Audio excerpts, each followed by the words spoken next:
চলুন আমরা এই ধরনের একটা টেক্সট ক্রিয়েট করে ফেলি। প্রথমে আমরা কিবোর্ড থেকে শিফট প্রেস করব, এখান থেকে একটা টেক্সট নিয়ে নিব। টেক্সট এডিট করার জন্য আমরা ট্যাব প্রেস করব, যা লেখা আছে তা আমরা ব্যাক স্পেস প্রেস করে কেটে দিব।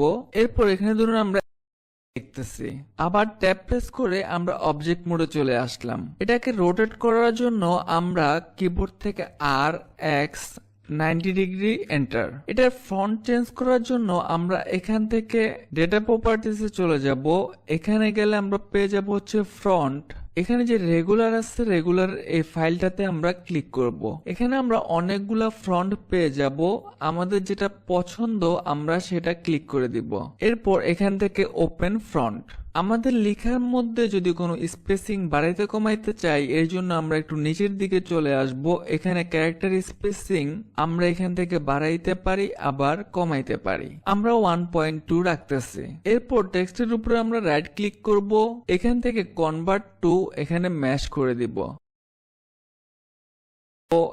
প্রেস করে ফেস সিলেক্ট করব, প্রেস করে এটা এক্সট্রুড করে নিব।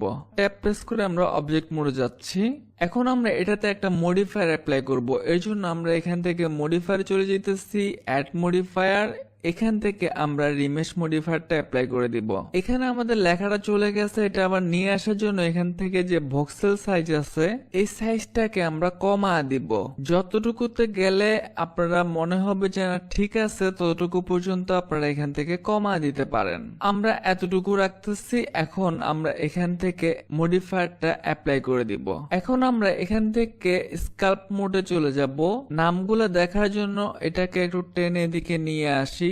আমরা নিচের দিকে চলে যাব হচ্ছে ক্লথ ফিল্টার। এখান থেকে আমরা ক্লথ ফিল্টার নিয়ে নিব, আর ফিল্টার টাইপ এখানে গ্র্যাভিটি থেকে আমরা ইনফ্লেট করে দিব। এরপর এটাকে আপনার পছন্দ মতো বাড়ানোর জন্য যে কোনো একটা জায়গায় ক্লিক করে একটু বাইরের দিকে নিয়ে আসতে পারেন। তো আমরা এই শেপটা চাইতেছি, আপনারা চাইলে আরো ক্লিক করে আরো পরিবর্তন আনতে পারেন। আমরা এখানে যে ক্লথ ম্যাশ আছে এটাকে আমরা 0.1 করে দেই।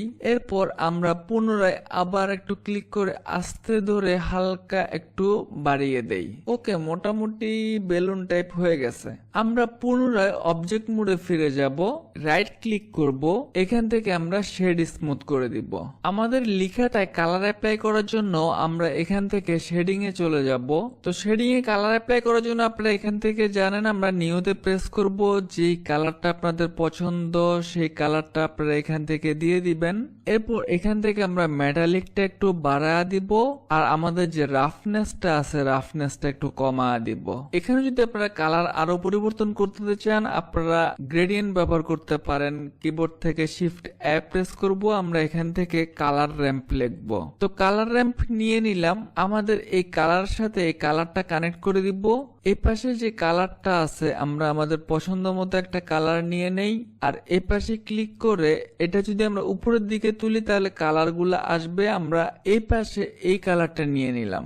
আমাদের এখানে দুইটা কালার ইফেক্ট যদি আমরা আমাদের লেখাটাতে দেখতে চাই সেক্ষেত্রে আমরা কোঅর্ডিনেট ব্যবহার করব। কিবোর্ড থেকে শিফট প্রেস করব, সার্চে গিয়ে লিখব COO, তাহলে আমরা টেক্সচার কোঅর্ডিনেটটা পেয়ে যাব। এখান থেকে আমরা জেনারেটরের সাথে ফ্যাক্টরটা কানেক্ট করে দিব। একইভাবে আমরা আরো অনেকগুলা কালার কিন্তু এখান থেকে প্লাস থেকে অ্যাড করতে পারি। তো আমাদের টেক্সট ক্রিয়েট করা হয়ে গেল।